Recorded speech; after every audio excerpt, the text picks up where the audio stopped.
Um, I'm going to do something a little bit different tonight, from what we usually do. I'm usually going after Trump's madness and the destruction, not just of our political system and our way of life by Donald Trump, but the destruction of everything. The son of a bitch is just determined to destroy everything. And I know after a while it just becomes so tiresome. The son of a bitch just wears us out, doesn't he? I will come back to Trump surely, either later on in this program or tomorrow. There is one item, though, I wanted to bring up very quickly, and that's James Comey got a taste of his own medicine. Huh? Did you notice that?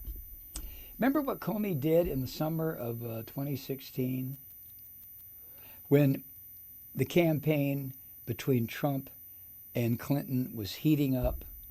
Remember that? And Comey called that press conference to say, not the second one, the first one, to say, yeah, well, we decided not to indict her or charge her with any crimes, but Jesus Christ, did she fuck everything up? That's essentially what he said. Remember that?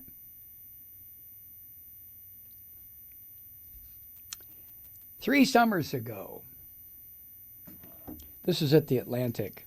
3 summers ago, James Comey stepped to a lectern and delivered a harsh scolding to then presidential candidate Hillary Clinton. Remember that? Of course you do.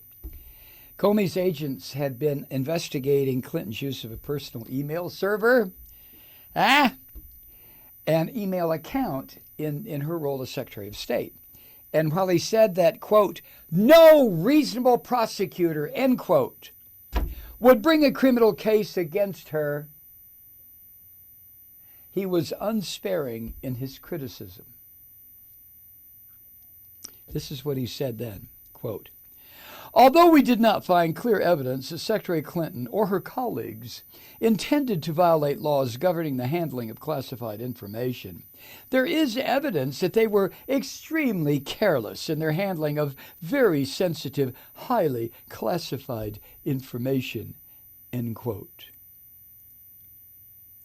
You know, it must have felt like hell for Hillary Clinton being cleared of any criminal wrongdoing, but also publicly savaged by the head of the FBI. Now,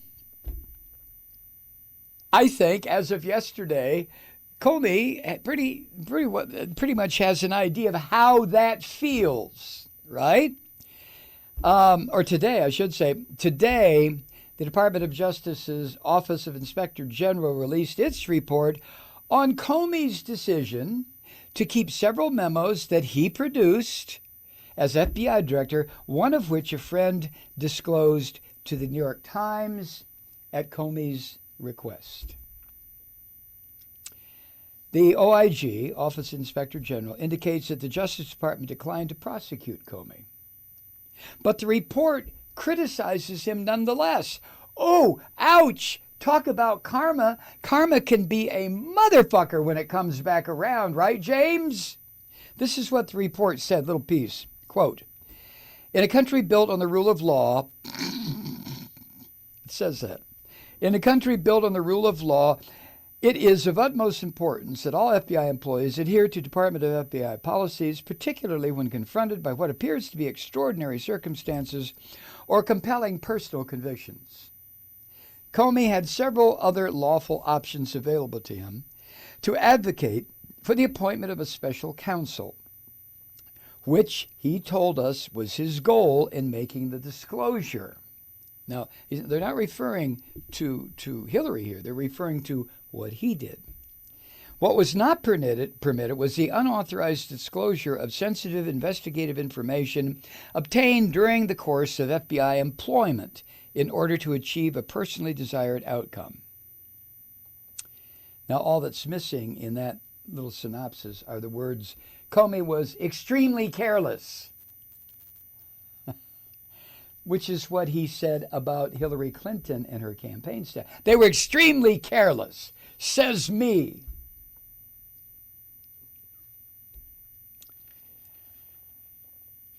So with the idea, the question of a criminal prosecution off the table now, which is something that Trump must be going, God damn it! With that off the table, what jumps up from the OIG report is a parallel between Comey's press conference about Clinton and his decision about the memos that he gave to his friend and said, get that to the New York Times. Now, I agree with what he did in the second instance. In the first instance, Kathy and I were on our way to the beach. I think we back in the day when we take a week off, right? And we were on our way to the beach, and we were listening to MSNBC on Sirius XM in the car. And when they made that announcement, we looked at each other, and the first thing Kathy said was, Christ almighty, get your eyes back on the road. And then the second thing she said was, can you believe this? And I said, no, I've never heard of anything like this. And I had been politically aware since 1963.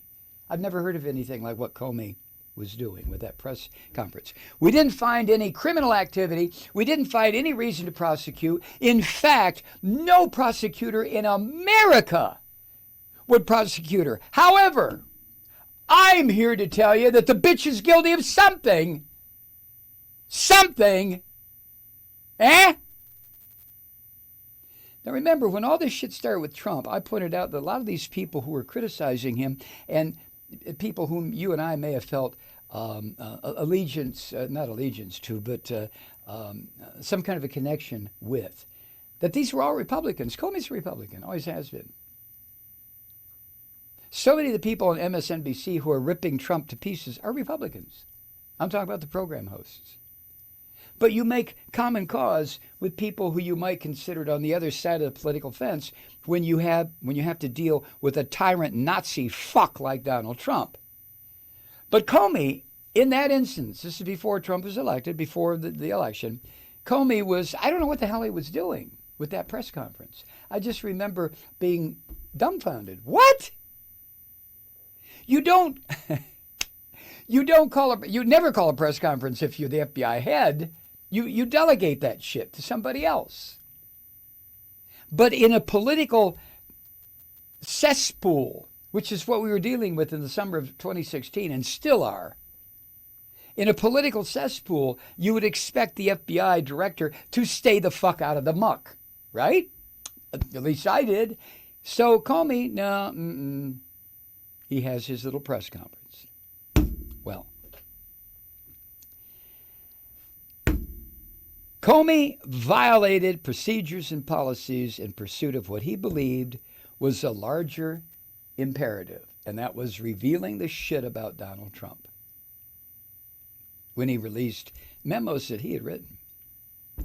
He concluded that his own judgment was more useful for protecting the Justice Department and the FBI, that he alone could make that decision. So he released the memos, his memos. In the Clinton case, let me quote, in the Clinton case, Comey became concerned that an ill-advised chance meeting between Attorney General Loretta Lynch and former President Bill Clinton would mean the public might not trust Loretta Lynch's determination about whether to charge Hillary Clinton. So Comey took it upon himself to publicly announce his recommendations, which was against Department of Justice policy, because he believed it would protect the Department of Justice, from public opprobrium. A previous OIG report concluded that, quote, Comey usurped the authority of the Attorney General, end quote. And many former Department of Justice officials also criticized Comey's actions. Nor did his end run protect the department, the Justice Department. The email investigation, and especially Comey's abortive reopening of it in October of 2016, played a decisive role in the presidential election, turning the FBI into a political player or operative, pick your word. So, and then Trump, and this felt like karma to me at the beginning, Trump infamously used Comey's missteps as a pretext to fire him in May of 2017. Even though the lying son of a bitch in the White House finally admitted that he actually removed Comey over, quote, the Russia thing, end quote.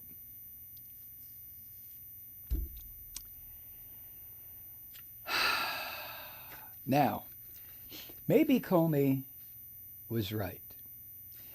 The piece at The Atlantic says his leak, when he sent the memos that he had written, that Trump had asked him to fire stop the investigation, to get rid of any kind of a special Department of Justice investigation into Trump.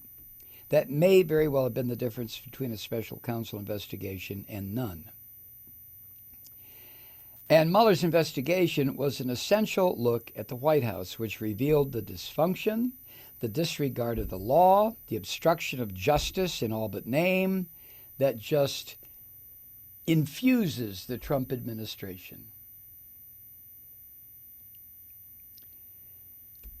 It's difficult, the article says, to imagine the Justice Department having achieved anything nearly so complete and untainted, especially in light of Trump's attempts to bully Mueller, as well as politically motivated investigations of Trump's political opponents, including this report. But even without the special counsel investigation, you might say the public that was paying attention benefited from what it learned from the memo, Comey's memo, linked to the Times. The nation benefits from whistleblowers who are willing to leak, while investigations like this one are designed to have a chilling effect. The OIG investigation of Comey. Yet the parallel between the two situations, the Atlantic piece says, and Comey's spurn the institution to save it approach is too remarkable to be ignored. And history offers strong reasons why it's dangerous for FBI directors to freelance, placing their personal judgment over standing policy. If Comey feels chastened by the report, he didn't show it in his reaction on Twitter today, in which he portrayed the report as vindication, the same way Hillary Clinton did in July of 2016. This is what he tweeted today. DOJ Inspector General, quote, found no evidence that Comey or his attorneys released any of the classified information contained in any of the memos to members of the media, end quote. I don't need a public apology from those who defamed me, but a quick message with a, sorry, we lied about you, would be nice. He tweeted that today. And then the closing sentence in the Atlantic piece, closing one sentence. It's been a tough, bruising few years for Comey, but given this, his reputation for self-righteousness has escaped unscathed. Indeed it has. Karma's a bitch, isn't it? Huh? If you believe in karma. A lot of people don't. It's Newton's third law of motion, isn't it? For every action, there's an equal and opposite reaction. Something like that. Hi, Truth Seekers. Mike Malloy here. As you know, we've switched formats and are now broadcast exclusively on the Progressive Voices Network. So that means you get fewer program interruptions, no corporate commercials, and lots of profanity. But our format change also means some of our radio listeners no longer hear the program. It's been a while since I mentioned our podcasts, so you may have forgotten that there is a way to listen to this program anytime you need a good dose of screaming. Visit MikeMalloy.com and subscribe to our podcasts. You have your choice. You can listen to The Ranting with the audio podcast or listen and watch me lose control with a video podcast subscription. As a podcast subscriber, you can download the program to your mobile device and take me with you wherever you go. And if you have a friend who needs a dose of truth-seeking, you can give a gift subscription as well. That's MikeMalloy.com, and never miss a minute of the uncensored fun and frivolity.